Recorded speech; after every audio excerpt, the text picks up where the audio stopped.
Hello and welcome. High fly ball. Jim, that one's back. That's out of here. Catch and fire. It's on the. He made it! Oh my God! Wow!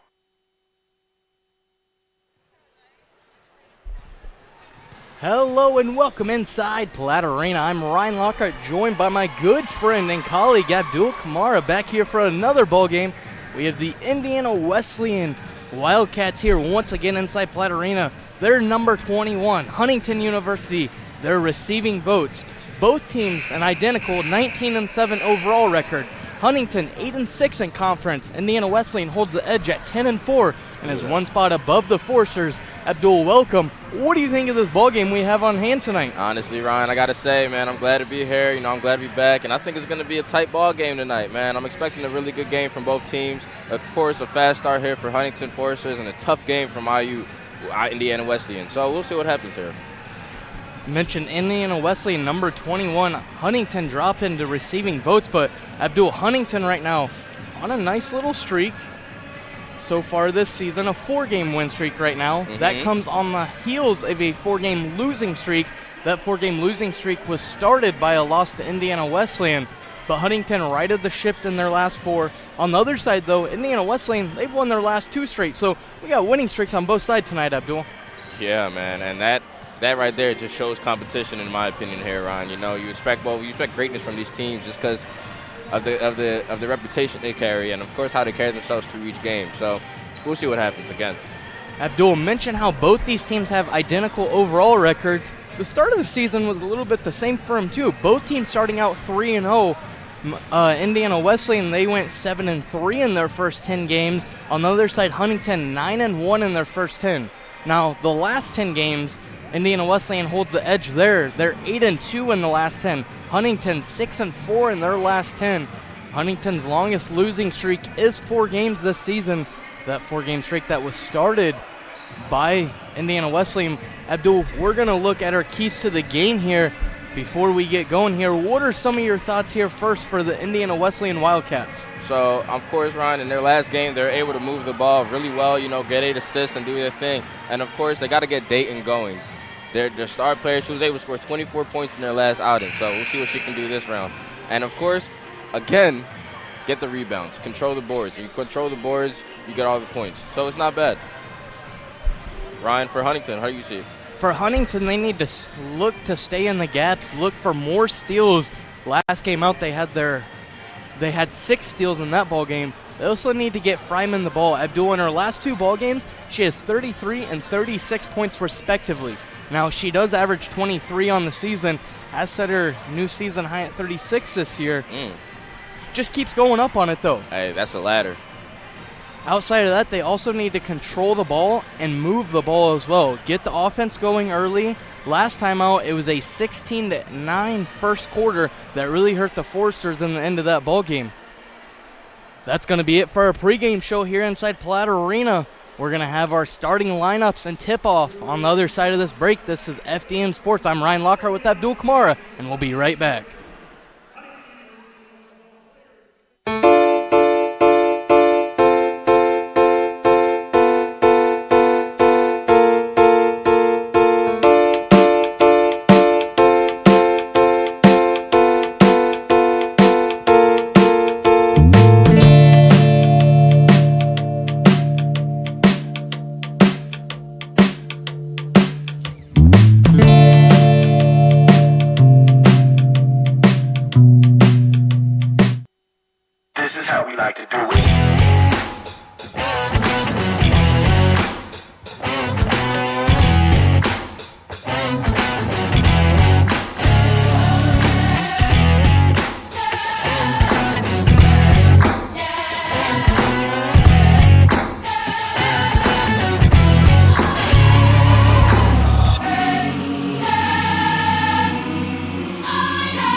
Hello and welcome back inside to snowy Huntington, Indiana outside, but Abdul inside. It's a little warm in here, and I think tonight we could have a warm contest between the two.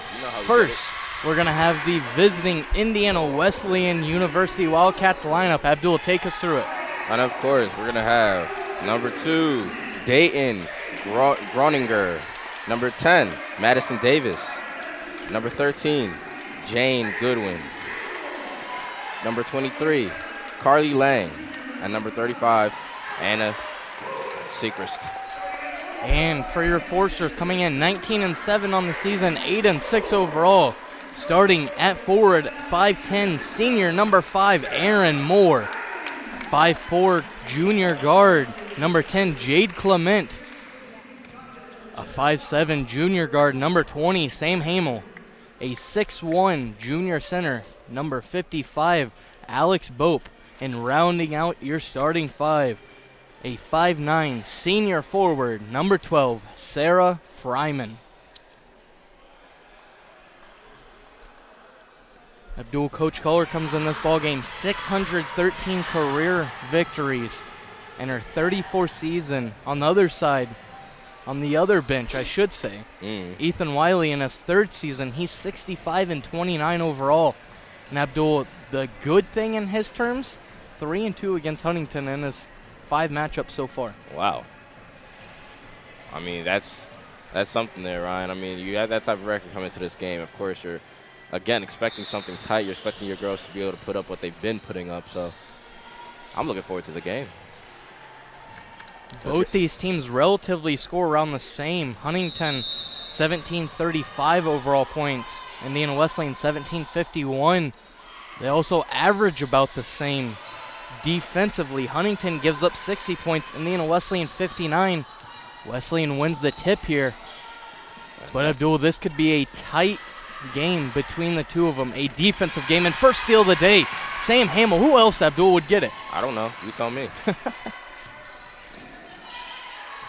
Wesleyan's first start of the ball game comes up empty, and we're going to have a travel here.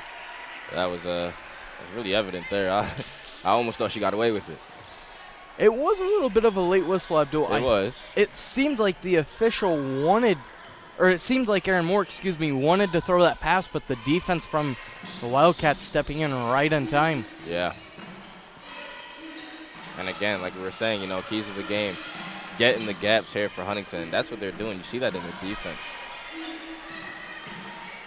Mentioned that first steal of the ball game. Skip pass there. Somehow Seacrest, after a few weird plays there, comes up with it, but misses her shot there. Great rebound there by Bope. And now Fryman taking it into the basket. Fryman looking for some room down low and finds it up and under. Layup there, good by her. Woo. That was something. And she's starting already. I'm not sure if I'm ready to wake up yet, Ryan. I had a nice nap before the game. Well, Abdul, it is about 7 p.m., so you're not ready to wake up yet. I'm not sure what you're doing. Groninger on the ground, kind of in trouble here. No timeout called. And the Wildcats are going to reset their offense here. 3-pointer on the way here. Too far. No good there. 2-0, your early score. Basket by Fryman on the last possession by Huntington. Abdul, interesting that both teams turning the ball over on first possession. Huntington, because of a travel. The Wildcats on the other side, just because of a bad pass. Fryman goes inside. Wow. Takes the contact, and she's going to the line for another one. Come on now. Stop playing with her. Fryman looking to start early, Abdul. She's got all 4 points in the ball game so far. She's not messing around, Ryan. She knows what she's going after. That's the leader of the team right there. Fryman's free throw up and good there. Make that 5 for Sarah Fryman and 5 for Huntington University. Huntington in there. Olive green numbers and letter uniforms. The Wildcats red unis with white numbers and white letters. Another steal by that Forster defense. Bope using her wingspan on that one, and now we have Hamill coming up past the and back to Fryman. Ooh. Inside to Bope they go. Looks like she might have got a little extra hand on the back. Seacrest run the fast break against Fryman, and on the opposite side she had Goodwin. Didn't go to her, and Seacrest gets that offensive rebound with the putback, and that's Indiana Wesleyan's first points of the day. Here we go. We're starting to see it. We're starting to see it grow. Here comes this game. Both these teams in conference sit 4-5. Huntington 2 games back, so Abdul, this is potentially it is a matchup for that number 4 spot. Fryman, another 3. 8 points for the Forsters now, and Fryman is red hot. Abdul, I talked about it. It's cold outside, but it's hot in here. Yes, you did. And Ryan, I don't know why, but I'm astonished. Well, Abdul, she did have 33 and 36 in her last 2 ball games. Yeah, she definitely did. Tonight it looks like she's trying to get that again. 3-pointer good there by Davis. And now Wesleyan trying to throw it back. You know, it's going to be punch for punch. If you can shoot a 3, I can shoot a 3 better. Davis, the transfer from California Baptist. Number 3 leading scorer on this team, averaging 9.9 points. She's really helped out this squad with some players they lost. Nice in and out move by Fryman. Can't get that bucket to fall. Her first miss of the day. The Bope gets it back for her, and that's what you need on the team right there. And now Hamill driving in, taking the shot on the wing, just off there. Fryman, the offensive rebound. 9 on the clock here. Hamill looking for some room. Doesn't find it, but does get that IWU defense to pick up a foul. That's going to be on number 10, Madison Davis. Substitutions here as Seacrest, 23 Lange, as well as Goodwin will all sit down. And for the Wildcats, number 42, Sarah McLenmore, number 21, Bailey Van Dyke, and number 1, Gabby Suarez. Step back from Hamill, no good there. Hamill a little aggressive with that shot, Abdul. Yeah, it kind of felt like she lost her footing there. She just kind of threw it instead of arched the shot, you know? Van Dyke looking for some help. Finds it. They get it over to Suarez, left wing. 8-5 your score. Inside they're looking. Ball gets tipped around. That's going to be Huntington ball. Abdul, that pass a little bit high for McLenmore. Fryman really challenging her, causing that turnover. Forster's here trying to really get the win here, Ryan. They're not messing around, man. They understand their opponents are a great team, and they're doing everything in their power to get this fast start that you're talking about. Hamill looks inside, finds Bope. She picks up her dribble. Forster's in the paint. Surprising, no 3-second call there, but Suarez comes up with the ball. She's looking to push, and now she'll bring it back. Groninger thought about it. She took an extra step, though, so that's going the other way, Abdul. Turnover number 3 for Indiana Wesleyan. And, Abdul, I got to send out my first apologies of the day. It's Sarah McLenmore, not Linmore. It proves true again that I just can't read, apparently. The struggles of a college student. Tell me about it. Forster's looking down low to Bope. 8-5 still your score. Bope can't convert there. Groninger the rebound. We approach a 5-minute mark here in this first period. And, of course, it's been a back-and-forth game so far. I mean, you know, now we're at this point where both teams aren't really scoring, but they're having the opportunity, just not able to utilize it. There's a time Indiana Wesleyan should come back now. I guess you could say 3-point deficit would be a comeback. Yeah. That foul on Jade Clement, her first. First for Huntington in this ball game. Hamill almost got a hand on that. Van Dyke kick out Suarez. She'll put up a shot. No good. Too strong there. And more the rebound. Hamill again doing a trickster move here, trying to find the people. Out to Fryman now. Fryman able to do a little crossover. Abdul, Indiana Wesleyan only 2 of 6 in the ball game right now. They're going to need to get hot from the floor if they do want to stay in this. Shot no good there by Hamill. It's like a game of ping pong I'm watching here. I love it. You any good at ping pong, Abdul? I'm a lot better than you, Ryan. Oh, it's a tough statement there. It's true. Moore gets a hand on that one, but she'll pick up a foul instead.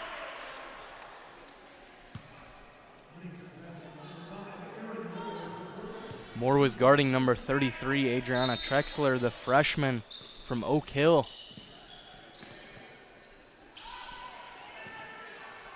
She was teammates in high school with our very own number 33, Janesta Hasty. And we're going to have a travel here. That's Trexler.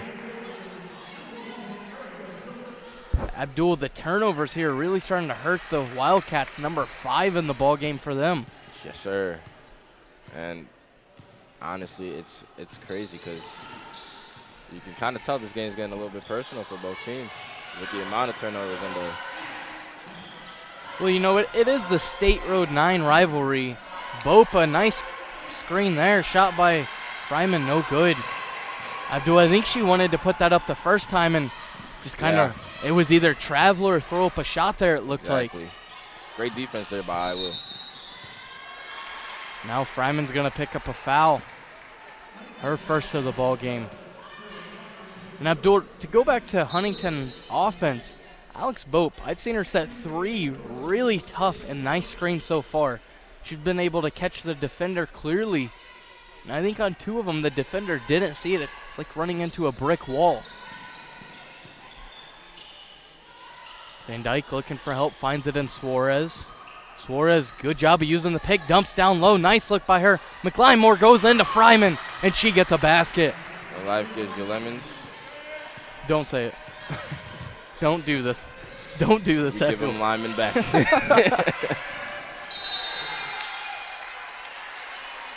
Van Dyke gets a hand on that ball.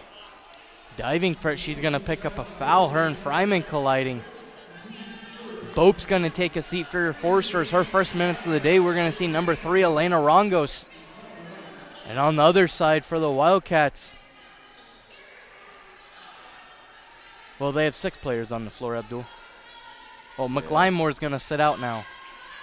The life of an official. You know, I thought we played with 5. I just wanted to make sure. Hey, you and me both, you know. But sometimes it's hard to count, you know. After so many years being out of school, it gets hard. Erica Zook, number 11, did check into the ball game as well. Cross-court pass to Rongo. She turns around. Beautiful move, but can't convert there. Van Dyke the rebound. 1-point ball game here, 7-8 your score. The Wildcats down 1.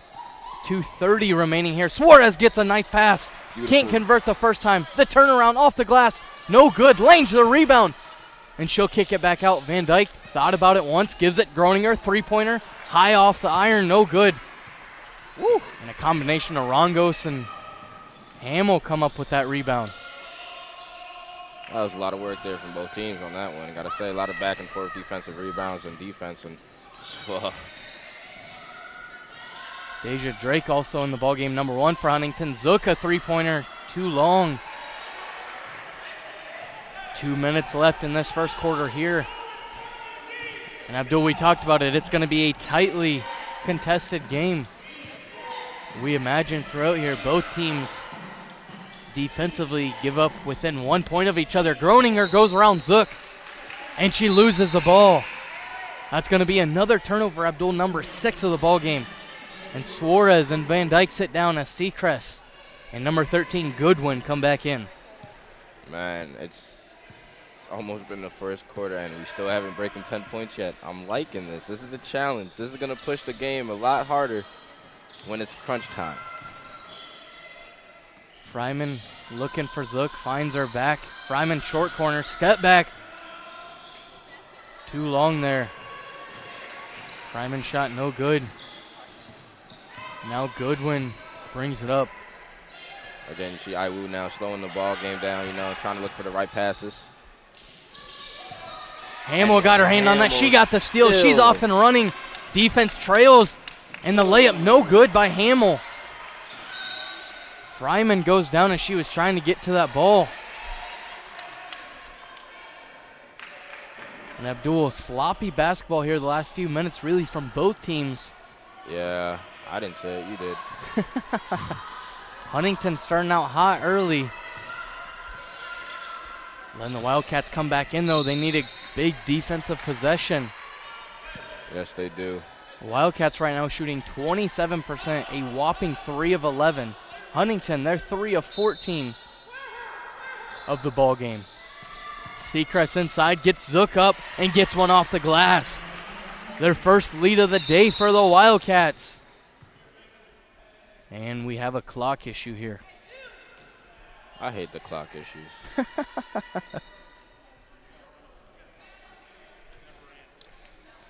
And we're going to have a moment here.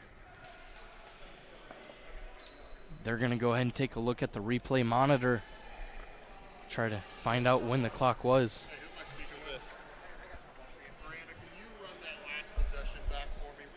Abdul, we take a moment here so they can look at that. Some interesting stats here. First for the Forcers, they are 3-5 versus the top 25 or receiving votes teams this season. One of those losses coming to Wesleyan earlier in the season. But Abdul, the Forcers lately, this 4-game win streak, we talked about how well they've been playing. Abdul, there are 8 turnovers in the last game against Mount Vernon. It was the lowest output of turnovers this season so far. Wow. Not to one-up that stat, but they've had single-digit turnovers in 3 of their last 6 ball games. And that's how you got to do it. You know, that's exactly how you have to do it. Like even to look at this game, to bring that stat to this game, you know. But they only have 2 turnovers thus far, the game so far, and Iwu is already at 7. And they have 9 points. Yeah. So, yeah. It's it's something. I mean, no, but, you know, like of course, you definitely don't want to have too many turnovers in the game. And being able to control the ball and make sure that you guys are passing properly and effectively, it really does change the output of your, you know, entire team, you know? No doubt about it. The Forcers playing Mount Vernon their last game, getting the win 76-70. Mentioned Fryman had 33 points as Hamill goes inside high. Just barely glazed the glass, but she's going to go to the free throw line for 2 more. Foul on number 35, Seacrest, and that's her first. And here we go, Ryan. We're playing this game again. We're going back at it again. These girls aren't messing around. Hamill at the free throw line misses the first one. Abdul, she's a 67% free throw shooter on the season. But Abdul, that game against Mount Vernon, in which we won by 6, Hamill misses the second. Fryman had 33 points, 12 rebounds, 2 assists, and 2 steals. Hamill right behind her, though. She had 15.6 rebounds and 4 steals in that game. And Abdul, 4 of those 6 rebounds were offensive rebounds. Ooh. Just a little testament to show how much she hustles on the floor. Keep in mind, she had 4 steals, too. Yeah. And was definitely one of those players, as well as Fryman. Both of them, you know, great duo. Shot clock turned off here. 10 seconds on. Fryman spot up 3, and it's good. She cashes in and gives Huntington the lead again. And you got to give that credit to Hamill there as well, Ryan. I mean, you got to look at both of the play there. It was a great, you know, back and forth pass game. Dribble, dribble, pass, dribble, dribble, pass, dribble, dribble, pass, shot. Like, come on, man. Huntington trailed once in the first quarter, 11-9 your score here. We'll be back for the second quarter here just in a minute. This is HU Women's Basketball right here on FDN Sports.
Hello and welcome back here. It's the second quarter action here. Forster's up 11-9. So we start this quarter, Abdul. It was all Huntington until about the 2.5-minute mark. Wildcats took the 1-point lead, but a three-pointer by Fryman. Give it back to Huntington. Rongos drives inside, high off the glass, no good. Drake gets a hand on it, and that'll give Huntington a new possession. Great rebound there by Hamill. Fryman turns around, gives it to Rongos. Rongos, a freshman. Zook, corner three. No good, left it short. Hamill gets the offense rebound, back-to-back offensive rebounds, Abdul. She's playing with her fingertips, my man. And, ooh, Suarez right there able to get that steal. Trying to go for the fast break, but looking back for her team. Suarez with it top. She'll now pass it over to Groninger. Excuse me. Suarez now, she'll give it back to Groninger. 7 on the clock, 5 now. Hamill gets a hand on it, and they're going to call a foul on Trexler. Hamill was almost off and running with that. Trexler really doing the only thing she could there. Yeah, I don't blame her. I probably would have done the same thing. Hamill's a scholar player.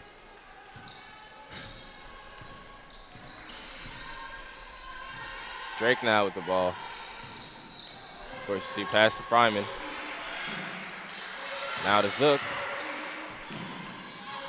Drake again with the ball. Again, Forrester's looking to see what they can do here.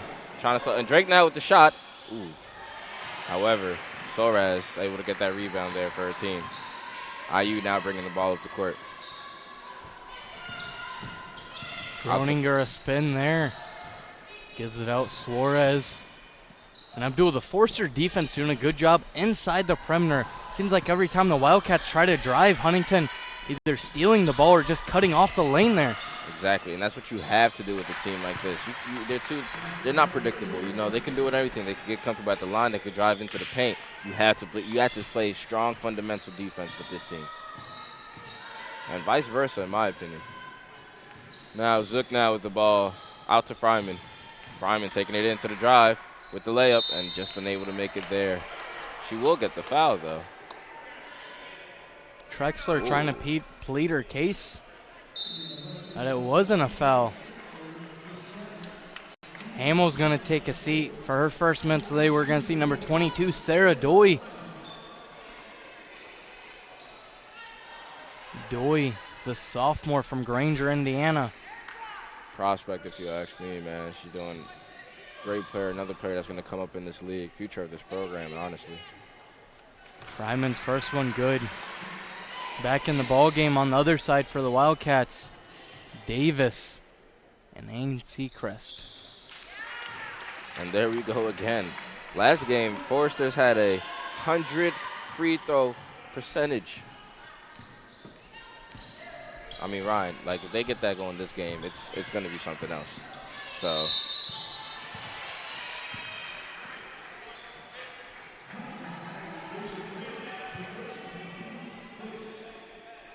Suarez now at the line.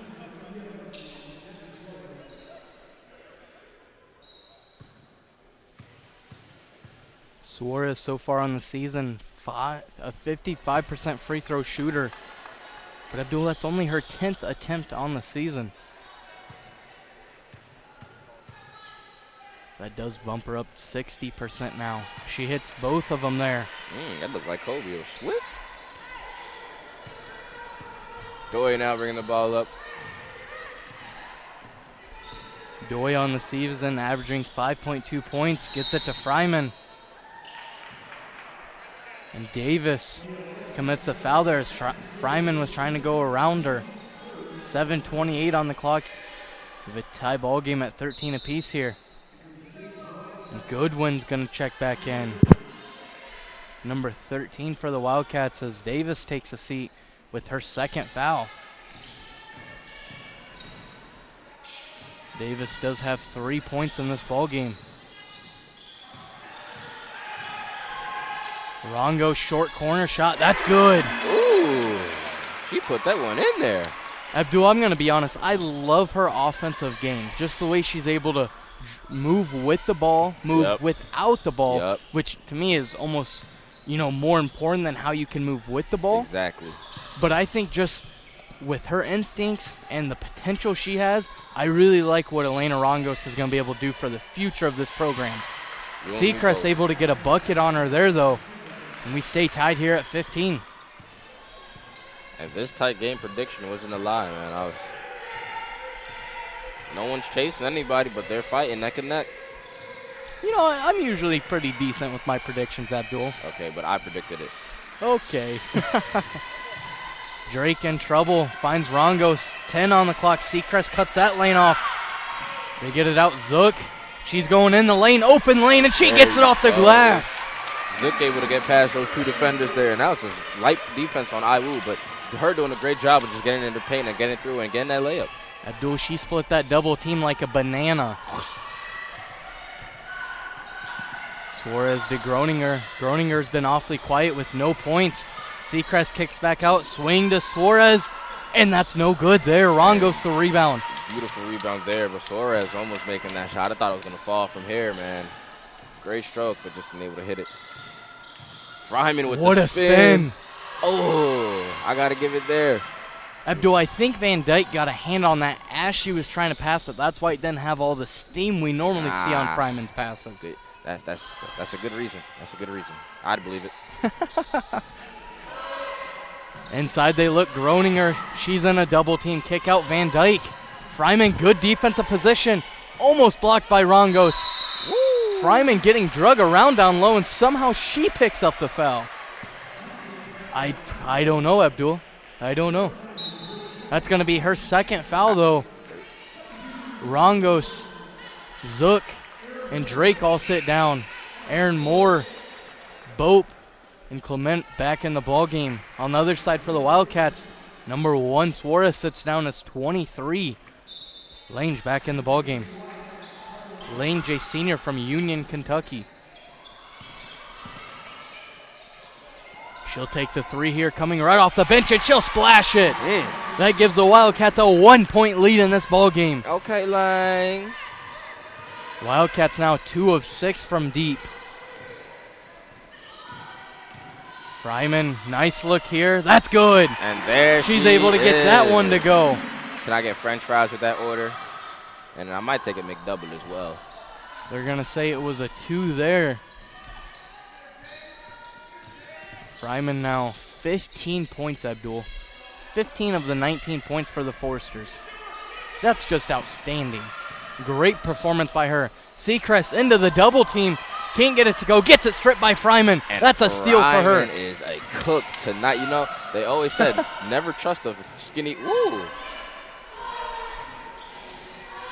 Moore gets one. Can't get that one to fall. Bope had a hand on it, but and she picks up a foul. Are flopping here, Ryan. They look like fish out of water. But I was saying, they always said never trust a skinny cook. And Fryman has a fat stat sheet. So she's cooking, man. She's cooking. Oh, man. Here we go. Fryman's going to sit down with 15 points and a rebound. Did have a steal in that last defensive possession.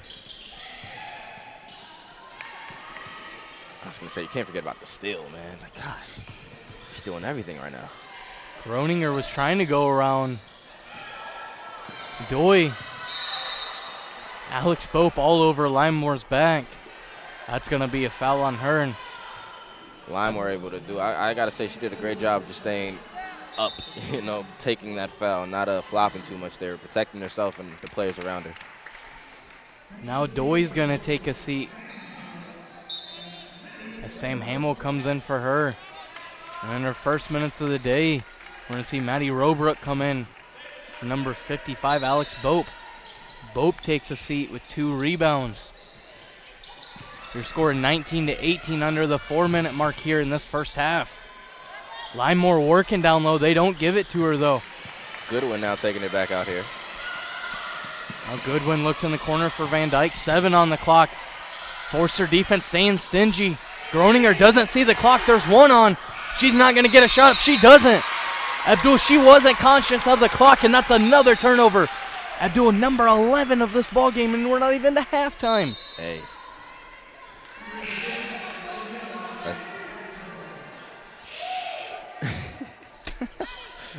I don't know how to respond to that. You and me both, man. I just want to see a good game, okay? Well, Abdul, we got a great one on our hands here. Not even a good one, a great one. It's a one-point ball game. Right before half, Moore looking to get around Suarez. Looks to turn. Now she'll put a shot up. Left it just a little short off the left side.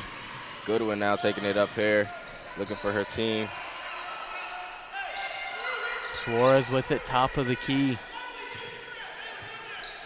Few empty possessions on both sides here. Lange had a big three a couple of possessions ago. Now she's looking for Limemore, but finds Aaron Moore instead. That pass was just a little bit too high there. I love the play action. I love them play, but it's just too high of a pass. Clement looks for Rongos. Rongos will dribble back out to the perimeter. They find Robrock inside. She looks for Moore. Moore bobbles the ball around. That's going to be a jump ball, and that's going the other way. Wow.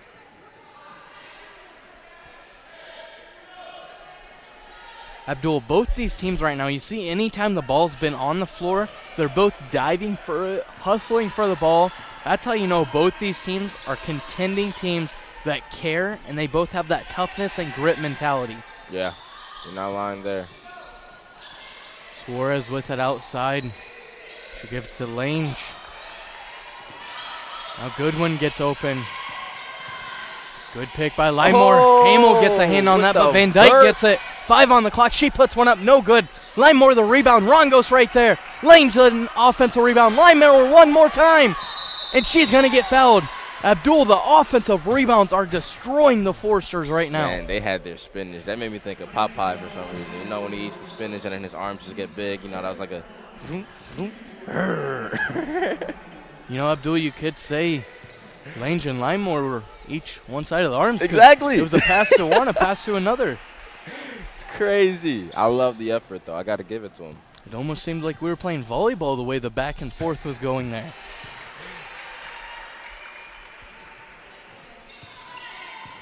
Abdul, that is the first foul on Robrook for the Forsters, though. 20-19, the Wildcats lead this one. Rongos picks up her dribble in a little bit of trouble. Hamill wanted to go inside, now she'll dribble back out. Out to Clement. 1:47 on the game clock. Rongos had the step backs instead, and she converts. 4 points for Rongos in this one right now, and that gives Huntington the lead again. Go ahead, Rongos. We see you. Suarez gets open off a nice pick from Lange there. Inside they look for Limemore. She goes in the defense and gets it off the glass. There it is. That's what they're looking for. And I got to say, you know, Huntington's leaving that paint open a little bit there for Limemore. They got to start guarding her up. Abdul, it seems like the Forsters, that help side defense just isn't rotating fast enough. And that's why a few of these buckets have been there. The handoff to Moore. No good, in and out. Hamill able to get that rebound, but a foul committed. That's on number 21, Van Dyke. 1:04 on the clock here. And Groninger's going to come back in for the Wildcats. She's in for Van Dyke as she picked up her second foul.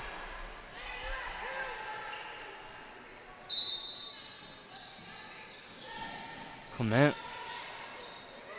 gets it into Robrook. She gives it right back to her. Rongos, a nice turn there. Finds some open lane. Took the contact. She's missed her shot, but she's going to be going to the foul line. Hey, that's worth it. That is worth it. That was a great play action right there for her. Way to utilize her skills. She's going to be looking for 2 free ones here. Rongos is an 81% free throw shooter. Abdul, the only one shooting better than her on the team. Sarah Fryman at 89%. Oh, she is a cook. Rongos is the servant. The server, excuse me. Rongos gets them both to go there. Clement takes a seat as Doy checks back in now. Abdul, a healthy rotation here from the Forsters in this ball game.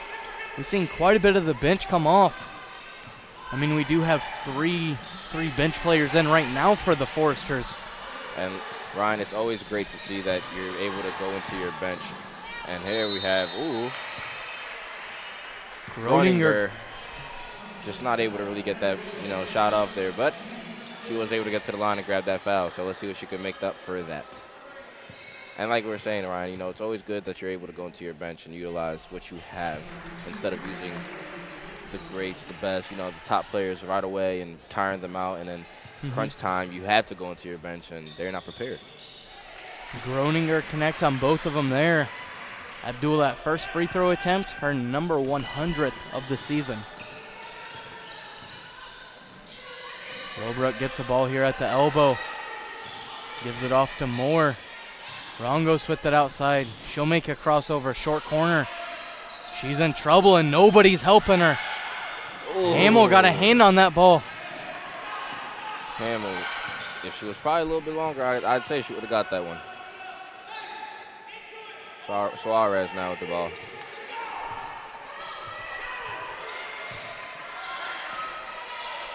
Limemore with it. 7 on the clock.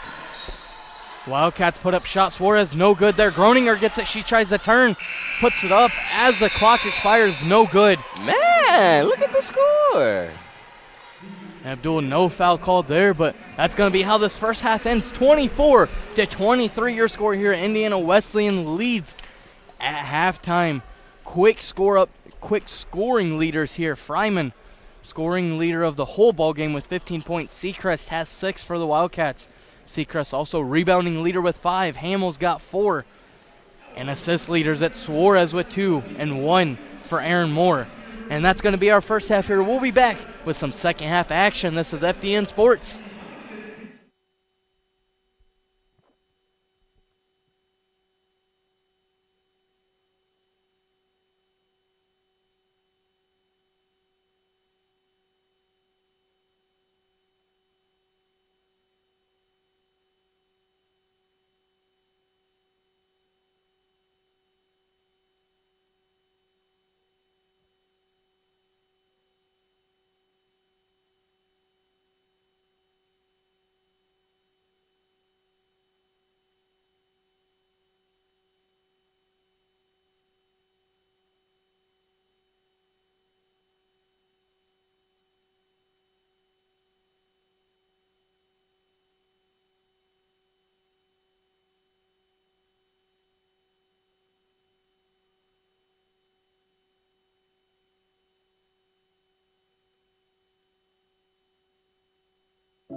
Here in Huntington University's film program, we offer a one-of-a-kind experience.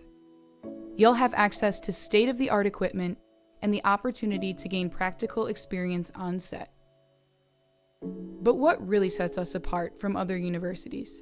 While the films that we make are important to us, we give special attention to how we make them. In our film program, we understand the process behind making a film is just as important as the finished product you see on screen. And how we treat one another on set has a big impact.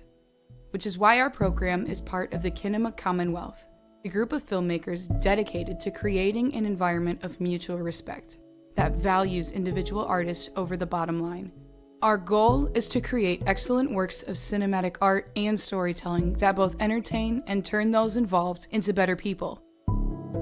We hold to 3 community values that make up the Kinema Manifesto. The first is respect for the individual, in which the time, energy, resources, and personal well-being of the artist are shown full respect.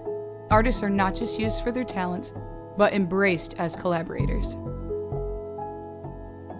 The second is respect for the community, where the natural environment, the local community, and the audience are all treated with the utmost care and respect. Filmmaking impacts not only the filmmakers, but those around us too. The third is respect for the art, because each filmmaker should be given artistic freedom to work creatively and to the best of their ability, while remembering that we are all working towards the same story. We believe that by living out these community values daily, the resulting projects will be works of passion, infused with the artistic voices of all the filmmakers. Our hope is that our students will not only practice these values during their 4 years here, but that they will take them into the professional industry and over time revolutionize the way films are made in the United States and the rest of the world. We are striving to create leaders who pursue excellence in their craft while showing love and respect to those around them.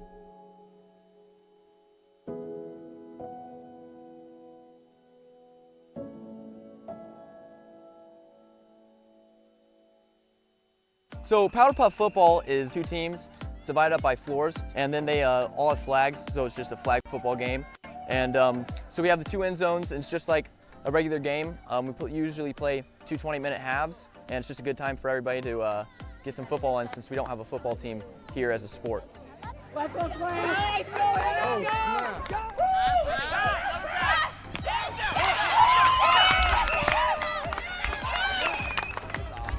Powder Puff to me is something that actually opened me up at Huntington.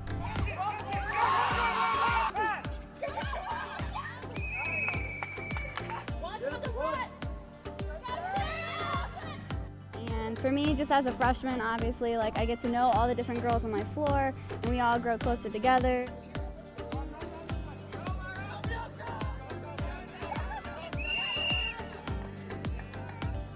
Powder Puff just means a lot of unity between the girls on the floor and just provided a lot of good fun between all the other girls on campus as well.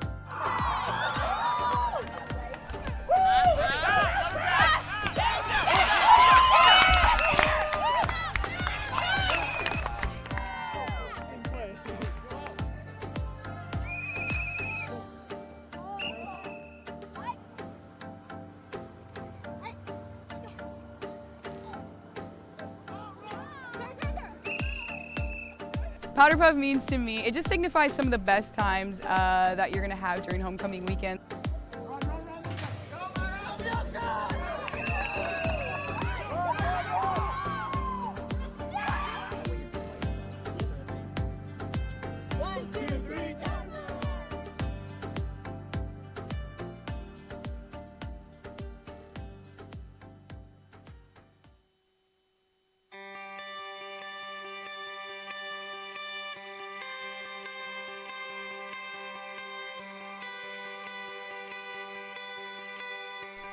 What does it mean to impact your community?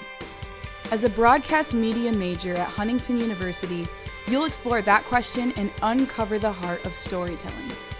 Tell real-life stories of the world around you from day one and uncover why it matters to the campus, community, and beyond.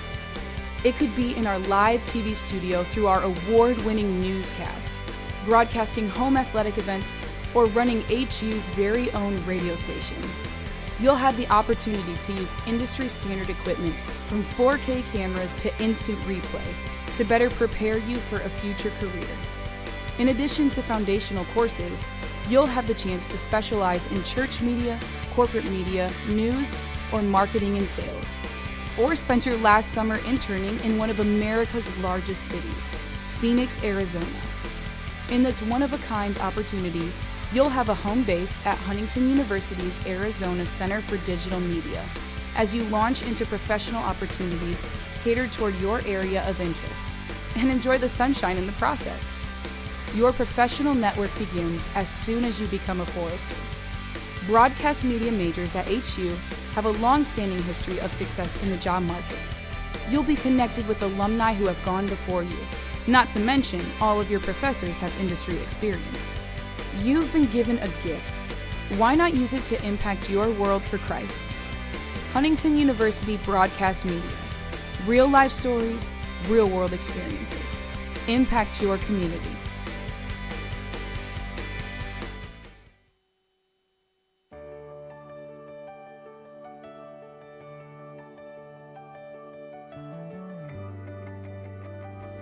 I am Dr. Fred Miller. I am the Department Chair of Kinesiology and also an exercise science professor at Huntington University. Huntington University is unique as far as they get a lot of one-on-one attention from the professor.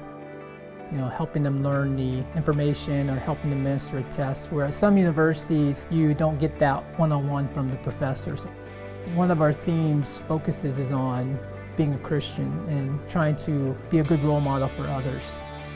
We're here, we really care about the student and want to see that student succeed, not just preparing them for their future career, but also we want to prepare them to be a servant for God. Huntington University, we have a lot of equipment that students will get an opportunity to use and experience.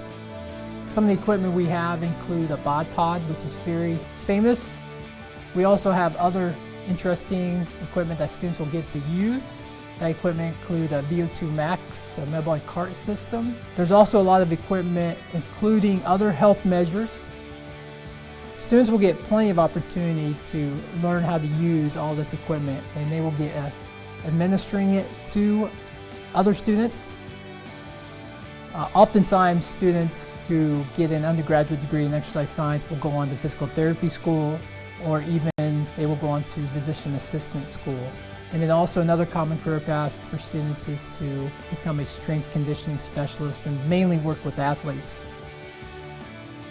Exercise science is a degree where students will gain a lot of knowledge about health, but having someone that has the knowledge and experience to help an individual to get fit, to get healthy is important. And students at Huntington University, they learn about knowledge that's credible and that's important for students to have so they can help these individuals.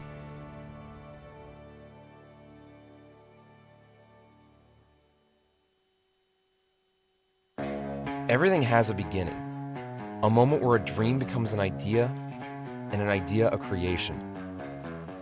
Cutting-edge creators are engaging in the ever-changing medium of digital media. But one thing never changes, and that's story. We are storytellers.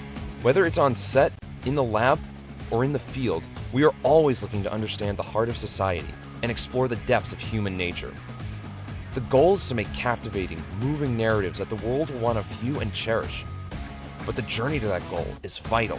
Where you learn and how you learn makes all the difference. Every great movie or broadcast has a creative body working behind it. And those artists and technicians had to learn, had to start somewhere. They needed a place to tap into their passions and train in their craft. Digital media is a living, breathing thing, consisting of a network of moving parts. Different skills are necessary for a healthy creative body. Some skills you may not have even heard of yet. And without each of those individual breathing parts, we would look and sound a whole lot like this. We need you. In Huntington University's Digital Media Arts Department, you get your hands on equipment from day one. You don't have to wait a few years to get in the studio or get on a set.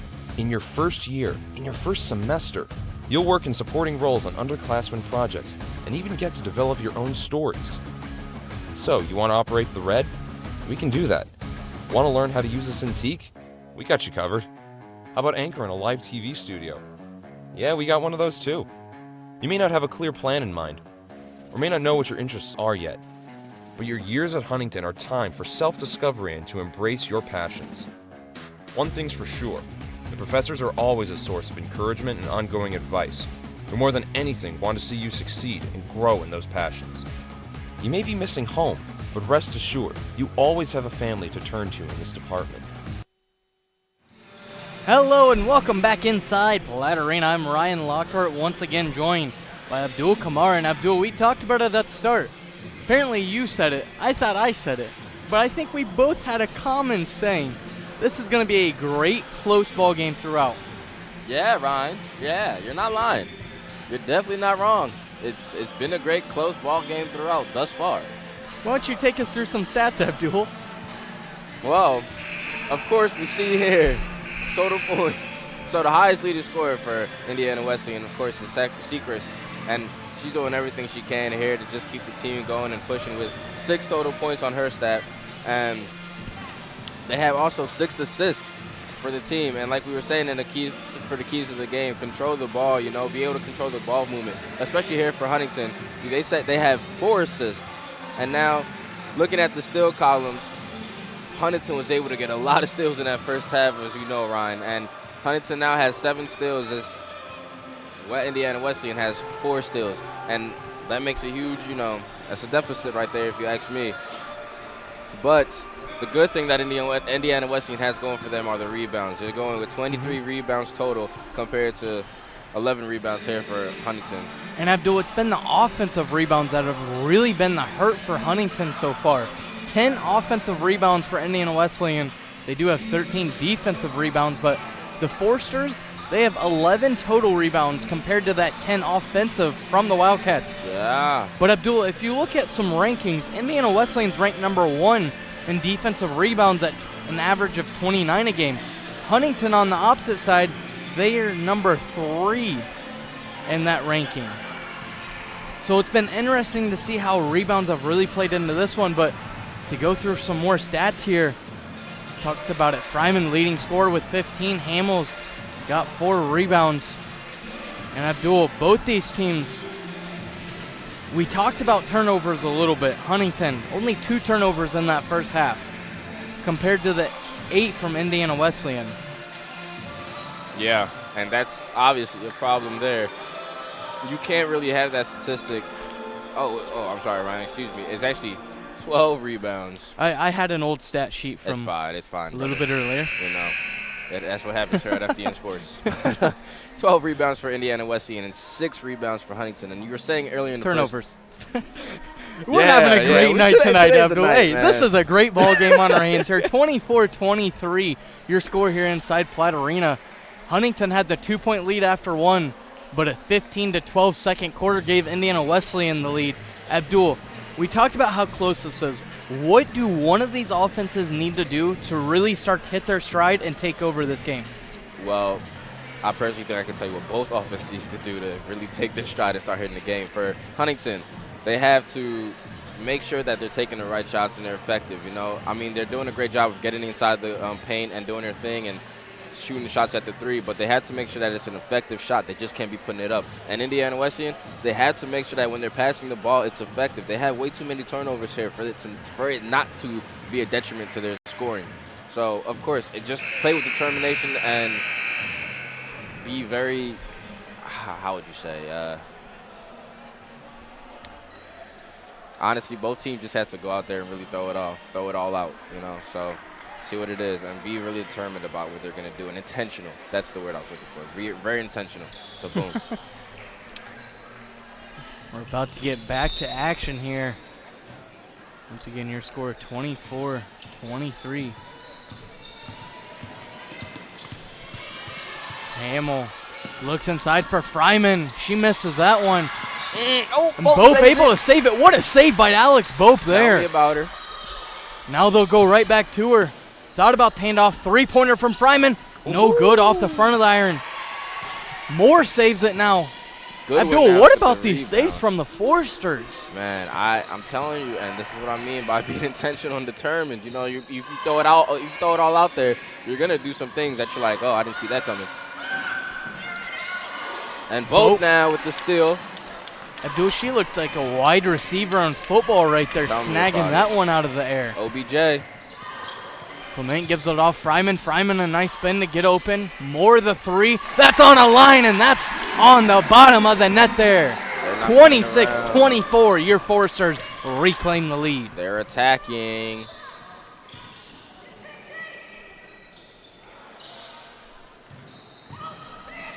Seacrest in trouble in the paint.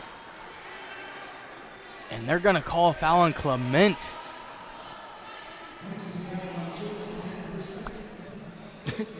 Yeah.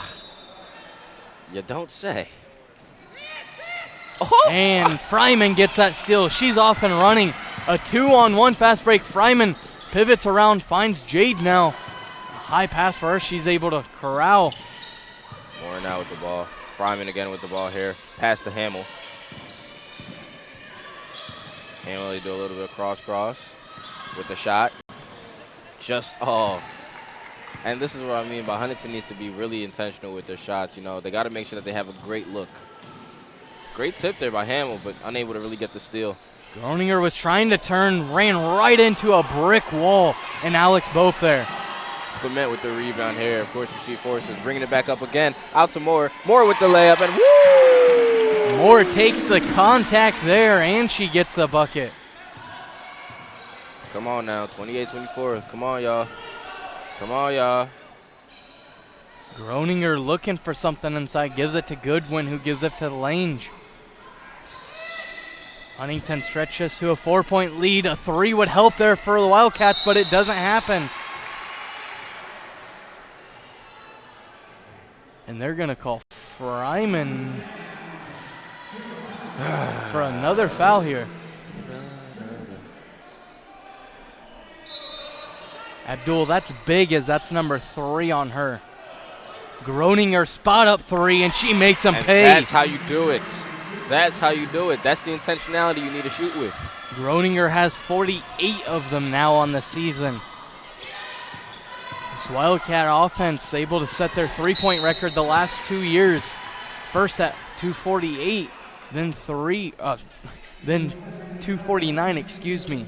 They rebroke their record last year. So this offense under head coach Wiley, Ethan Wiley's really been able to expand its range offensively. Clement spot up 3. She matches it. Woo, Abdul, you said it earlier. If you can do it, I can do it too.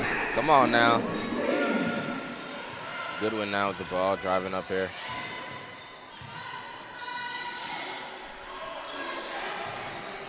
Lange trying to get around Fryman, get some open space, puts up a shot. Well short there, and Bope with the rebound. Number 4 for her. Hamill finds more an extra step there. That's going to be turnover number 4 of the ball game.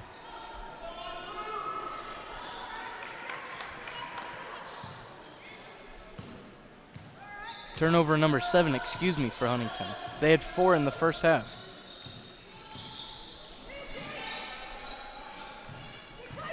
Now Seacrest looking to go inside against Bope. Contact. No call, but she does get the bucket.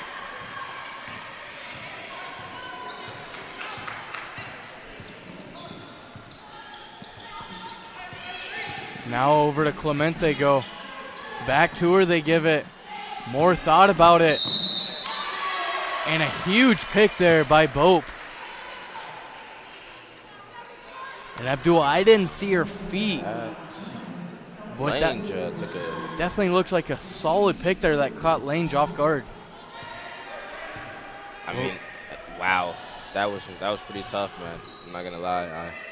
I didn't see the feet either, but a hit like that would have woke me up. Now inside to Groninger they look. 4-on-1, and Groninger wins that matchup. Defense collapsing in the paint, but not enough to stop her. Moore now with the ball, pass to Clement, out to Hamill. Hamill trying to drive in here, back out to Clement. Fryman now with the ball, see what she can do with the step back, and Abdul, she had to put that shot up a little bit higher because the defense's outstretched arm. Abdul, that didn't matter though. That gives her 18 points in this ball game. Stop playing with her, man. Excuse me, 17 points. All right. To Lange they go. Clock running down, 10 left here. Goodwin looking to get around the perimeter. Davis gets inside. Lange, an open 3. No good, high off the iron. Seacrest gets over the defense.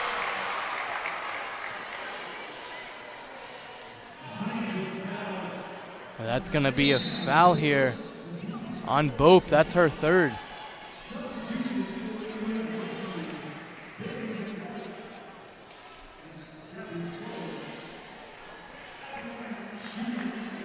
Seacrest will now go to the line to shoot free throws. She's a 75% free throw shooter.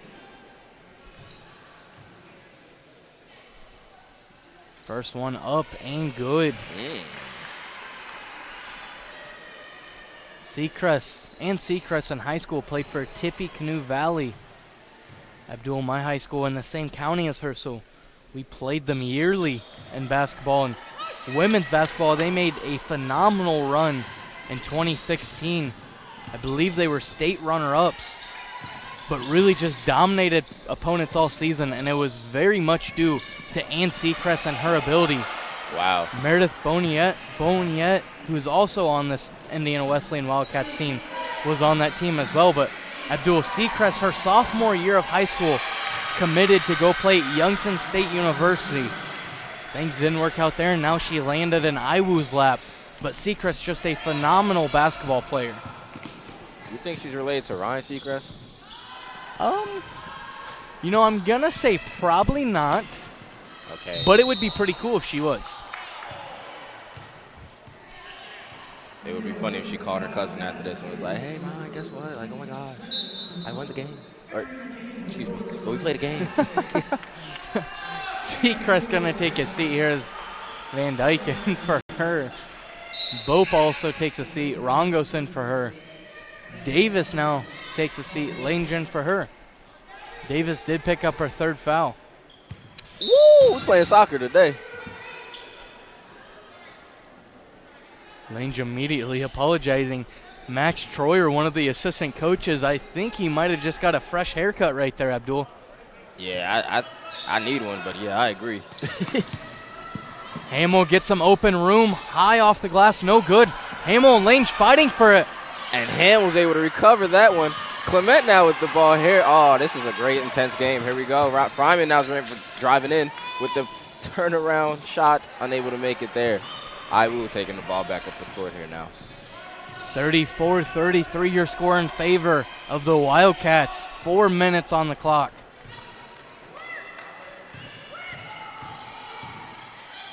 Abdul Lange moving on that pick. No moving screen called. Ooh. Groninger, a push-off, no doubt there. Push-off, travel, nothing called but the foul on the other side. Unbelievable. You have a nice laugh, Ryan.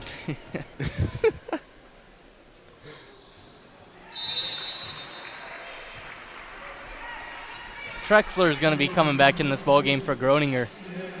After committing 2 uncalled fouls, she definitely needs a break here. We're doing that again here, Ryan.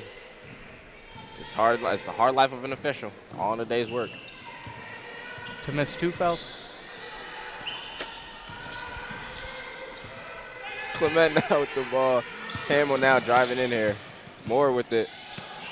Again. Oh, Moore unable to really get that, but Fryman able to get the rebound and put that back up for her team. There you go. Sarah Fryman now with 19. Come on. She had the first 8, Abdul, but a few fouls there. She had the first 8, but she wants the next 20. That's just it. Suarez now looking for Lange in the paint. She loses the ball. Limemore saves it at the last minute, but it was off Huntington, so it'll stay here. Drake and Zook in for Moore and Clement.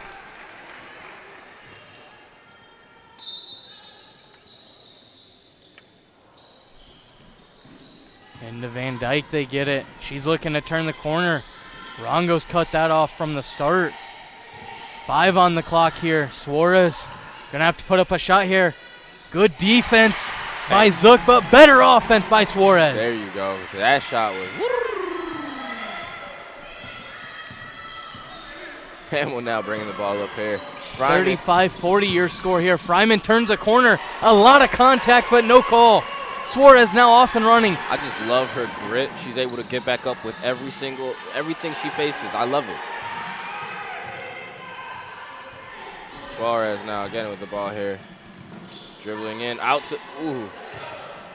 Limemore trying to go around Rongos, can't there. Zook able to recover.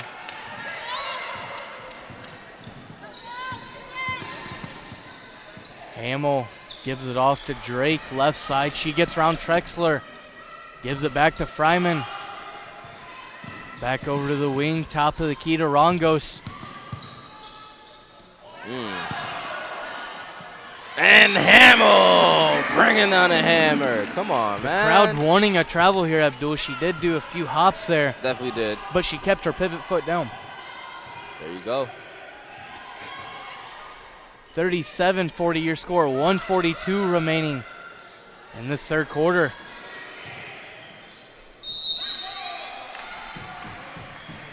And Zook just unable to really get the steal there, though it was really close. Suarez and Van Dyke taking a seat. Goodwin and Seacrest back in.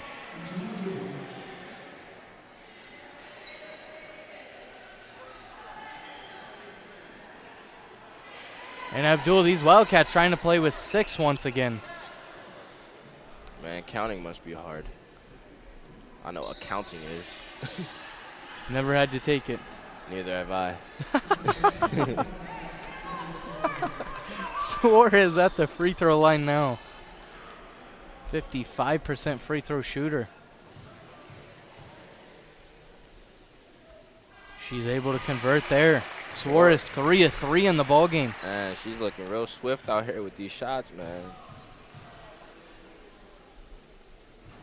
Second one, no good. Spoke too soon. Rongos able to crash the boards there. Drake with it. Comes back to the middle floor. Zook had the open look. Now gives it Rongos. Rongos against Seacrest. Drake now with the ball on the inside. Oh, and Hamill able to recover that. Almost still there. Almost an up and down by Hamill, but able to get it back to Rongos. And Rongos still unable to get that shot. Abdul Rongos moving her feet as she was putting that shot up there. Just looked like she was off balance enough to affect her shot. Under a minute to play in this third quarter here. It's a 4-point ball game. The Wildcats are the one that leads. Suarez a 3, and she gets it. She makes it 7. The Wildcats extend this lead now. 45 seconds left here, and we got a timeout. The Wildcats are running hot here inside Platt Arena. 44-37, and we're going to go ahead and take a break. It's a 30-second timeout. We'll be right back.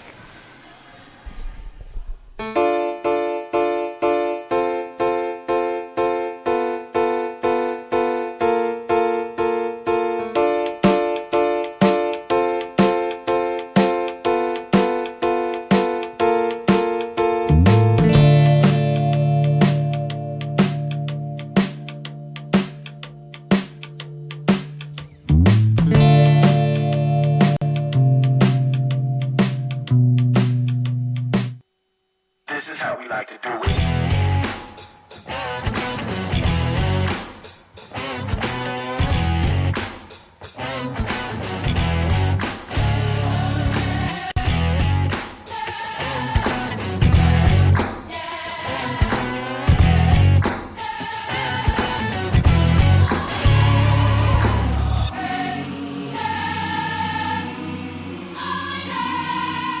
Not important. 37-44 your score here. Sorry about getting back just a minute late. 24 seconds on the clock. But about a second difference here in shot and game clock. And a 30-second timeout taken by head coach Ethan Wiley in his 3rd season. We're going to keep it right here with us. 11.5 remaining. Abdul, you get one shot before we go to the 4th quarter. You're up 7. What are you drawing up for your team? I'm going to say we're going to look for the 3-point shot. You know, take it, because at the end of the day, they still have time to come back in the 4th quarter. I say take your chance with the 3-point shot. Fake inside the middle. Find a man back out on the 3 line. Hopefully Fryman or whoever, but hey. And take the shot. So, you know, let's see what they do. On for your Forsters. It's Hamill, Doy.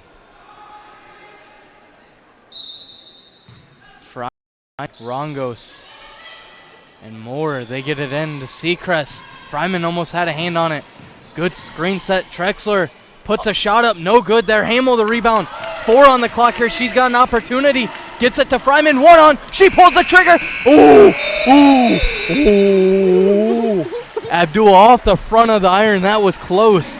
44-37. That's going to be how our 3rd quarter ends. Abdul, we got one more quarter in this 7-point ball game between number 21 and receiving votes, Huntington. We'll be right back. This is FDN Sports.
Back to basketball here. You missed a bucket by the Wildcats that extended this to a 46-37 lead.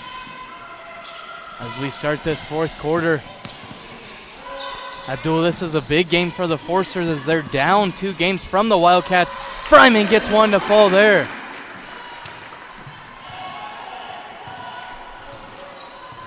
Fryman gets our shot to fall there. That gives her 21. Suarez gives it off to Trexler.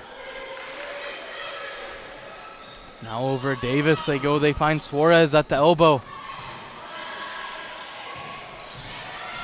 Trexler puts one up too high. No good there.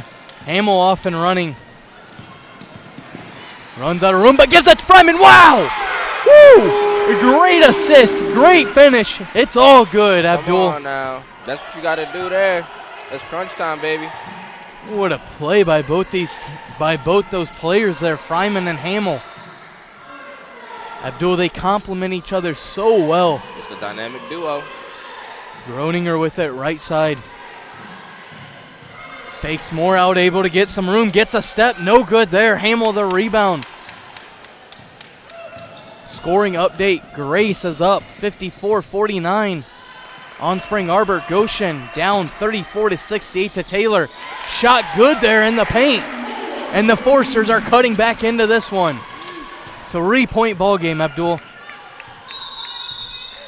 And Wiley's taking a full timeout. We got a 3-point ball game with 8:03 remaining here inside Platt Arena, and we'll be right back here.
Welcome back inside Platt Arena. We have a low-scoring affair here, 46-43. The Wildcats lead Huntington, but the Forsters, they're on a recent run here. Abdul, this fourth quarter, Huntington outscoring the Wildcats 6-2. Seacrest gets that ball away finally to Groninger. 8 on the clock. Groninger out to Lange, back to Groninger, 5 on the clock. She's in trouble, looks inside. Seacrest off the glass, no good. Abdul, we talked about how big the defenses are going to be, how much of a defensive game we thought it was going to be. And the fourth quarter, this Forster defense just solid. All day. Fundamental. Okay, great defense all around the board. It's been a game, Abdul. It's been a game. Fryman the step back. That's a little bit short here. Rongo saves it. Hamill gets it. No good off the glass. They needed that bucket as badly. 7 minutes remaining in this game. I know, it was a little bit Davis and Doi both go down. Foul going to be called on Groninger. That's going to be Groninger's first foul of the ball game. Abdul, Groninger 10 points in this ball game. Averages 15 on the season.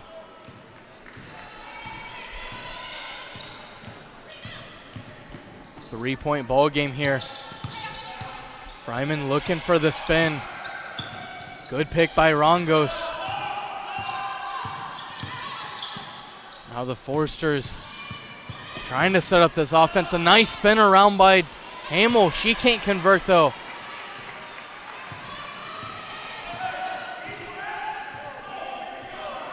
.6:20 on the clock here. Abdul, the Forsters' remaining schedule, Bethel, Taylor, and Marion. Taylor and Marion both, number 4 and number 5 respectively. That's in the nation as well. Mora 3, in and out, no good. Dewey gets a hand on it, and that's going the other way. Abdul talked about how this is a must-win team for Huntington. They win this game against Indiana Wesleyan. It only puts one game in between them. The Taylor-Marion matchups for Huntington. Tough matchups for anybody in the conference. Yes, sir. Nevertheless, but ending your season with those two teams, it'll be interesting to see if Forsters, how they can play against those opponents, potentially get a home game here. Lange open 3, no good. Rongos called for the foul. This game's getting intense, man. You know, you're starting to feel that energy. You're starting to feel the grit from each player. It's getting hard. Both now coming in for Rongos. Rongos will sit down with 6 points, 4 rebounds. And to Groninger they go. She uses a screen from Limor to get open and makes a Forster defense pay for it. It's a 5-point ball game now.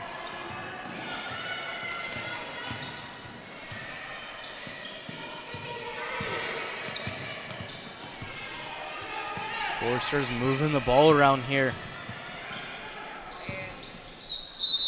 Fryman fouled there by Davis. That's number 4 on her. That was a great foul there by Fryman. You know, able to take that one and able to make it believable. They're gonna say it wasn't a shooting foul. Whoa. Ooh, I missed that one. I kind of feel like you right now, right? Abdul, I thought she was going for like the scoop shot kind of look there. I would have gave it a shooting foul. That to me, it was definitely interference of her shot. Fryman gets one off the glass here. Come on, Fryman. That's what you got to do. Come on. Go ahead, sis. Abdul, remember that little saying, ball don't lie? Ball don't lie. They didn't give her the shooting fouls, the free throws, but you know what she did? Made them pay. She said, I don't want the free throws. I'll take the hard bucket instead. Groninger, Hamill on her there. Hamill, a great defender. Now in the paint they'll go double team. They leave Goodwin open. She'll take a 3 and she'll convert. Abdul, the help defense hurts the Forsters there. Honestly, this is where you got to stay fundamentally strong, you know. Keep on that single-man defense. Just make sure they don't get past you. Hamill unable to get that layup once again. Big defensive possession here for the Forsters.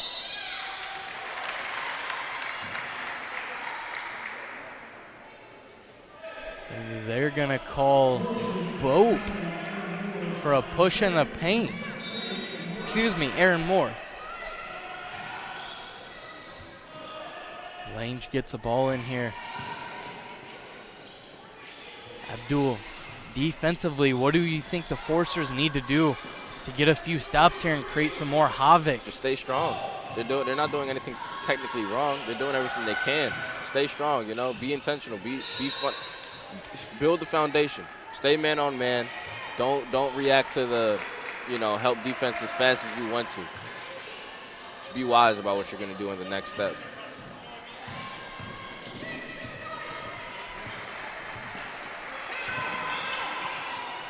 Fryman looking for more to Hamill now, right side. They want Fryman in low, short corner. Too short there. Abdul, it looked like she just kind of short-armed it when she shot it. 3:40 on the clock. And it's a 6-point ball game. Abdul, you just talked about some of the things they need to do defensively, but offensively, they just need to make their shots. Yeah. They've got good looks tonight. Lange, a good turnaround there. Can't convert. Lange was a preseason third-team selection. Fryman, the pull-up. That's good. She gets that one to fall. And that's going to be 27 in the ball game for her. Beautiful rotation there on that shot there for Fryman. I just love the tap it and the roll-over shot. That was That's like me going to bed, man. Honestly. 30-second timeout, so we're going to keep it here, Abdul. Why not? Abdul, favorite thing about the ball game up to this point for you? The dedication and the heart by both teams. You know, I got to say the girls are going out there and playing with grit. They're playing with satisfaction, and they're playing hard, man. And you love to see a game like that. You know, when a game's going that hard and they're playing like this, you can't do anything but love the game. So thank you for them. Thank you to them for giving us such a performance. How about you, Ryan? I don't ask you questions. How about you? I think so far, you know, I would say what you kind of just said there, but I don't want to be, you know, like a cherry picker. At all. So, I think I'll say how much these two teams have been competitive with each other, and the aspect of, you know, neither one's really got too much of a lead on one another. Everything's been competitive really from the first minute to the 3 minutes left in this ball game.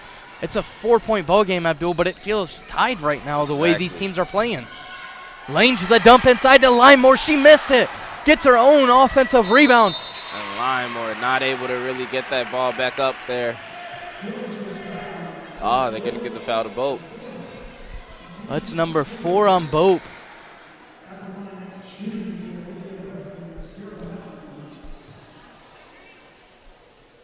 Limemore's first one up and good there. She is a 56% free throw shooter. And misses her second one. Stays true to the percentage. Under 3 to play here. Doy's going to slow it down and give it to Hamill. Oh, you know I love when they slow it down now. 5-point ball game. Fryman with it. She's had the hot hand. Into the paint. Off the glass. Contact. Abdul, she had it all going for her. I'm telling you, Fryman is teaching me how to play basketball. The way she just rotates the ball and helps it go in there without even touching it, I call it magical. Yeah, you definitely need help with that, Abdul, because I've seen you play before. Ooh, it's tough to watch. You want to go there? Limemore was looking inside, but Goodwin was cutting outside. That's another turnover. And right there, that's the sloppy passing there by the Wildcats, I got to say, you know. And just in moments like this, you have to be persistent and be cautious, you know. Be very careful. Turnover number 15 for the Wildcats. Rongos with it at the elbow. She'll give it out to Moore. Moore thought about the 3, now gets in the paint. Hounded there. I mean, okay, cool. That foul on number 23, Lange. That's her 3rd of the ball game.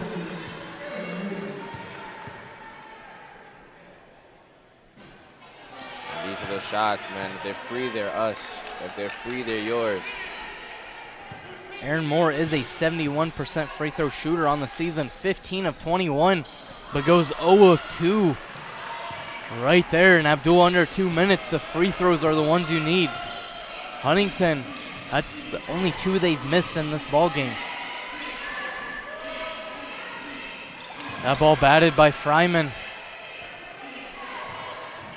Goodwin looking to spin on Doy. Doy's right there, though. Good lateral movement by her. They look inside. Fryman, a good double team. And they're going to call a travel. Abdul, what a double team by Fryman to come over, get the double team with with Erin Moore, down low. Create that mismatch there. Limemore really just ran out of room. Yeah, honestly. And honestly, I can't even blame her for the travel. 3-point ball game here inside Platt Arena. Abdul, you don't necessarily need a 3 right here if you're Huntington. A bucket of any kind. Rongos picks it up off the floor, 10 on the clock. Scramble play, shot up, no good. Erin Moore comes up with it. 5 on the clock, gives it off. Rongos 3 in the paint, gets the contact. And Abdul, the Foresters looked like they were running out of room, but with 1 on the clock, what a play by Rongos. 57 seconds to play in this ball game. 49-52 your score.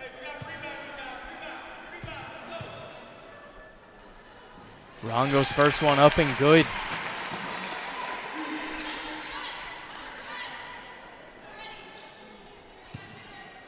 That foul was on number 24.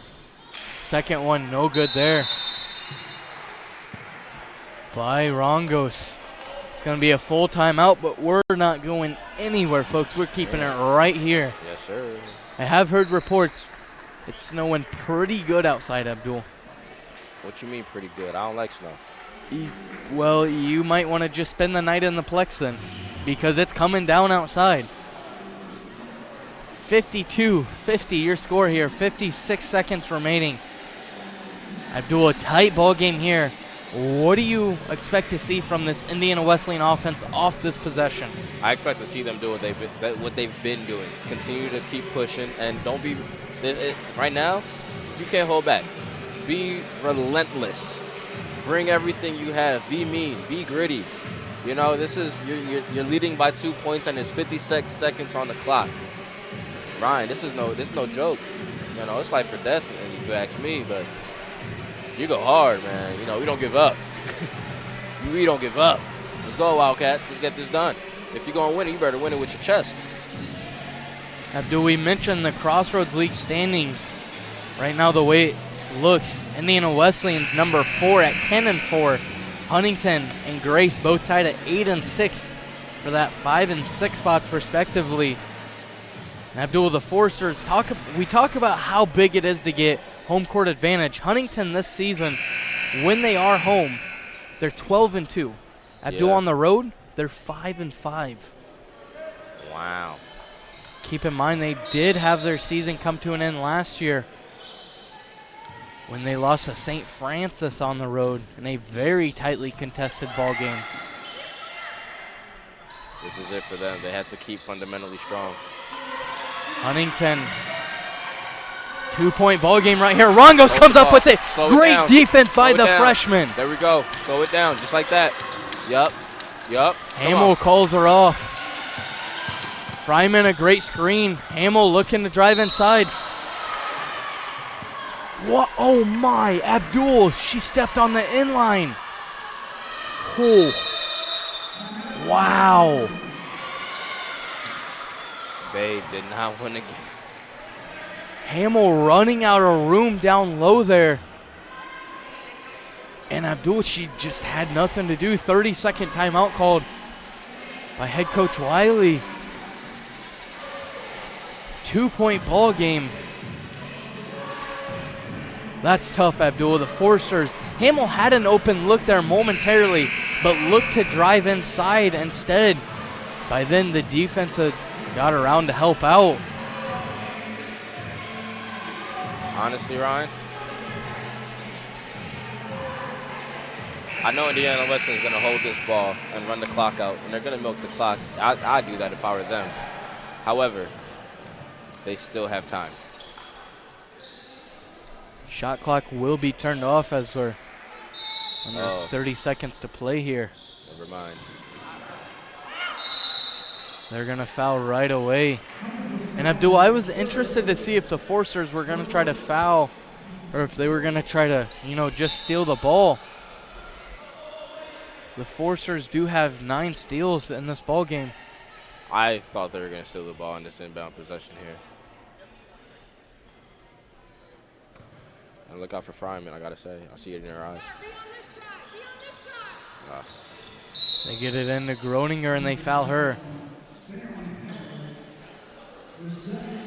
Groninger not ideally the one you would like to foul. She knew what she was doing. She's a 77% free throw shooter as Seacrest takes a seat. Limemore in for her.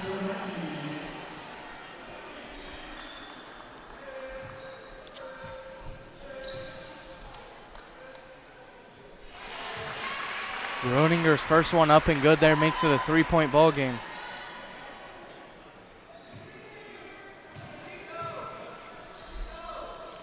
Second one up and good as well, 4-point ball game. And we're gonna have a timeout here by head coach Lori Kohler. Full timeout. We're gonna keep it right here with us, Abdul. 54-40 your score. 54-50 your score. 24.5 on the clock. Abdul, this has been an exciting one throughout here. Yes, it has. Last time out between these two, the Foresters not able to be successful, the Wildcats winning, but Abdul, you look at the series and it heavily favors the Wildcats. Since 05, the Wildcats are 23-13 against Huntington. Right now, Huntington on a 1-game losing streak. The last 10 games, though, 5-5. So it's been pretty even recently. Okay. Now, granted, the last 5, 3-2, and that's since head coach Ethan Wiley's been here for the Wildcats. But in Platt Arena, the Foresters, they're only 7-10 against the Wildcats. Wow. Wildcats looking to pick up win number 24 since 05 between these two teams. But Abdul, since Coach Culler has been the head coach, Huntington is 38-39 against the Wildcats. Mentioned that game Iowa won earlier. It was a 59-52 score. Coach Culler looking to even up the score here. The series, I guess I should say.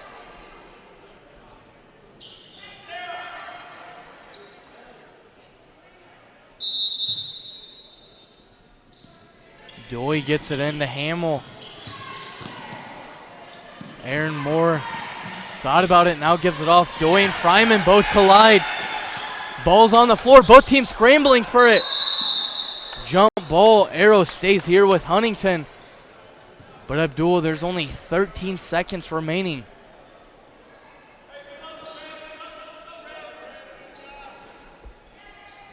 Yes. 30-second timeout here. They're going to try and recoup here and just run that play again, I guess. Abdul, a huge miscommunication there between Sarah Doy and Fryman. Both of them going for the ball and colliding. Abdul, the big thing there, though, about 11 seconds ran off the clock while the Foresters had that possession. Yeah. And they didn't come away with any points. Yeah, Ryan, you're definitely speaking facts here. It's hard to watch, but Foresters have not been able to really utilize their time effectively here in the last couple minutes of this ball game.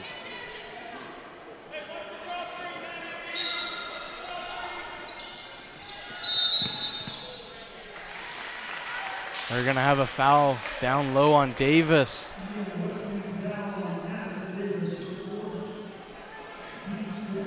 And oh my gosh. Oh my goodness. That's foul number 4 on Davis, Abdul. You know what I'll do? Oh boy. Am I supposed to try to answer this? Fryman hits that one, or do I just... No, I'm going to just let you run with this, Abdul. What would you do? So I would make the one, miss the second, pass it back out, and shoot a 3. Abdul, I don't think you know who Sarah Fryman is. She doesn't miss free throws very often, and she definitely doesn't miss free throws on purpose. I believe that. You're right. Yeah, you're definitely right there. Timeout by Wildcats, 30-second timeout, so we're going to keep it here. And Abdul, we've had more timeouts called in the last 2 minutes than the rest of this whole ball game. Man, we had more time. I don't think we had a timeout in the first half. Yeah, I don't remember. I can't say there was at all.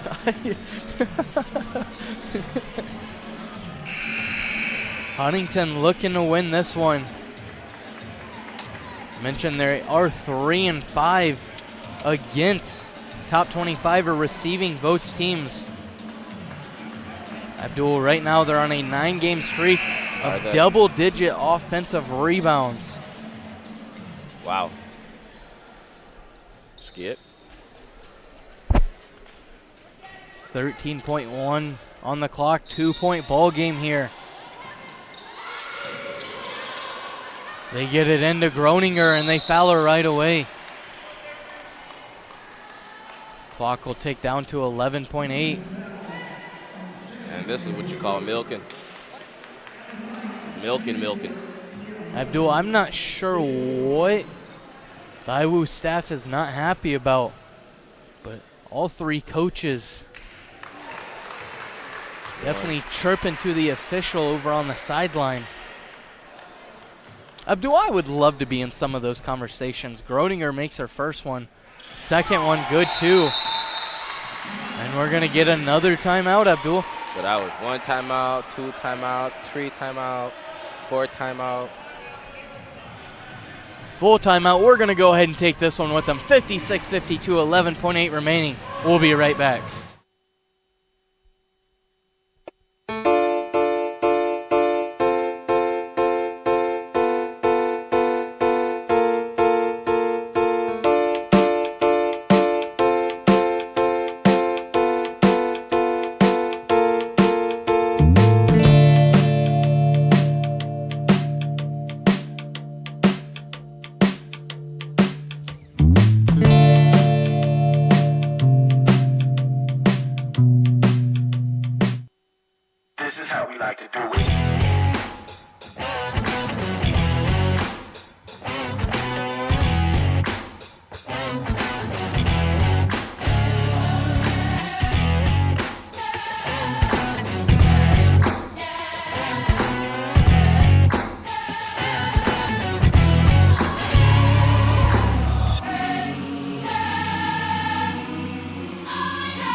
Welcome back inside Platt Arena.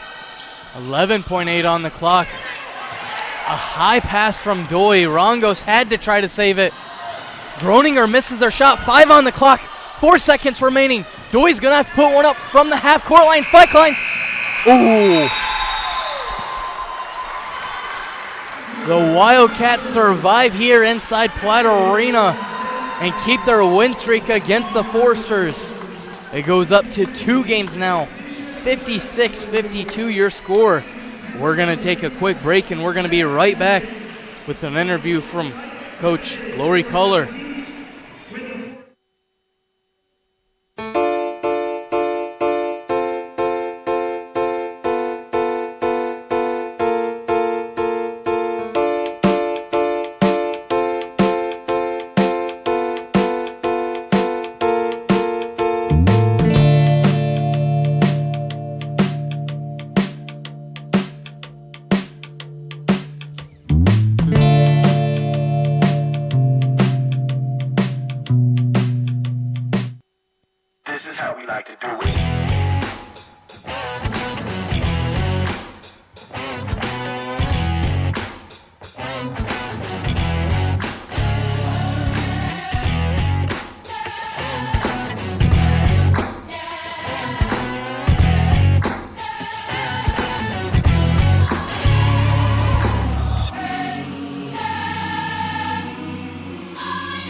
Lockhart here with head coach Lori Culler. Coach, you guys dropped this game to Indiana Wesleyan, a tightly contested game really all throughout, 56-52. Never want to lose a game, no doubt, but your team showed a lot of toughness and grit tonight. You guys really hung in there all throughout. What a ball game from your girls. Yeah, I mean, defensively, we did everything we needed to do to give ourselves a chance to win. And, you know, it's unfortunate that, you know, when we had some opportunities to put the ball in the hoop, we just didn't do it tonight. And, you know, I give Iowa a lot of credit. I mean, it's their defense that, you know, rattles us and, you know, makes us a little jittery and that kind of thing. So, you know, it feels bad because, you know, you had enough to do, you know, to win, and, you know, you don't get it. And so it's very disappointing. But they're a good team, and, you know, their size bothered us a little bit tonight on the boards, especially in the first half. But I'm very proud of my girls. There's just no quit in them, and they're just, like you said, very gritty. Now, Coach, you guys take on Bethel coming up next. A big matchup, you know, 3 games left, Marion and Taylor after those two. But you guys right now, Grace, you guys were tied before this ball game at 8-6 for that number 5 spot. How big are the rest of these 3 games to get that 5th spot? I know it's not home court advantage, but just to get a good matchup. Yeah, you know, I think I just can't really think about that. It's going to be what it's going to be. You know, we just have to prepare for each game and try to, you know, do what we can. I mean, it's a tough last 3 games. Bethel gave us everything that we could handle here. So, you know, playing them on the road is not going to be easy. And then obviously Taylor and Marion, the top 2 teams in the conference, last. So, you know, we got our work cut out for us. And, you know, hopefully we can rebound and come back on Saturday and get a win at Bethel. Coach, you speak about the Bethel game. What's the outlook for that game going into it? Well, I think we'll have a little better idea of what they do defensively. We were kind of thrown off guard a little bit by their 1-1-3 zone. It looked really odd. And so it took us a half really to kind of figure out kind of what we needed to do against it. So I hope, you know, going in we'll have a little better idea of what we need to do to be successful. Coach, as always, thank you for your time and good luck this weekend. Thanks, Ryan. And we're going to go back to Abdul to wrap it up for us. Thank you, Ryan. And you saw today, you know, tight game between both teams, Indiana Wesleyan and Huntington University. Of course, here, you know, we see Huntington had a field goal percentage of 35% or 36%, and Indiana Wesleyan had a 35% field goal percentage. Ryan, if you ask me, this game was extremely tight. You know, looking at both teams, they had their nice differences. You know, they did what they had to do, but it was definitely, you know, the turnovers that Indiana Wesleyan had, you thought it was going to actually, you know, make a difference in the scoring of this end game right here. Yeah. However, Huntington was not able to really prosper out of that hole, and yeah, but Indiana Wesleyan was also able to control the rebounds compared to Huntington. So it was a tight game, great effort from both teams, and yeah. Abdul, usually, you know, what I've always kind of heard from coaches and really anybody around the game of basketball, if you win the turnover battle and you win the rebound battle, you win the ball game. Iowa, they won the rebound battle, didn't win that turnover battle, were able to be victorious here. And really it was their offense that showed up in that fourth quarter, Abdul. They didn't outscore Huntington. Huntington outscored them 12-15 in that quarter. But, Abdul, it was the big buckets. When they needed a bucket, they were able to get it. Then defensively, they were able to turn that over into offense for them. Exactly. Indiana Wesleyan tonight, 11 points off turnover. But, Abdul, the big stat, 14 second chance points compared to only 5 for Huntington. Yeah. Also, they did have 14 offensive rebounds in the game. And, Abdul, remember, at halftime, they had 10 offensive rebounds. So, really, the Wildcats controlling the boards here. But Abdul, nevertheless, Forsters dropped this one. They'll be in action this weekend against Bethel. Mentioned they have Taylor and Marion to follow out and close up the regular season. Crossroads tournament is on the horizon. But Abdul, like Coach said, we can't think about that yet. We have more games ahead of us, and the Forsters just have to start going day by day. Day by day. Abdul, we got to give it our thank yous now. For Carson Watkins on graphics, Paige Schreiber on camera. Back in the back, we had Miranda Gus, Kobe Solms, and our very own Dylan Herring. For Abdul Kamara, I'm Ryan Lockhart. The Forsters dropped this one tonight to number 21 Indiana Wesleyan, 56-52, but they'll look to get back on their winning ways this weekend against the Bethel Pilots. That's all from us here. Have a good weekend and go Foresters.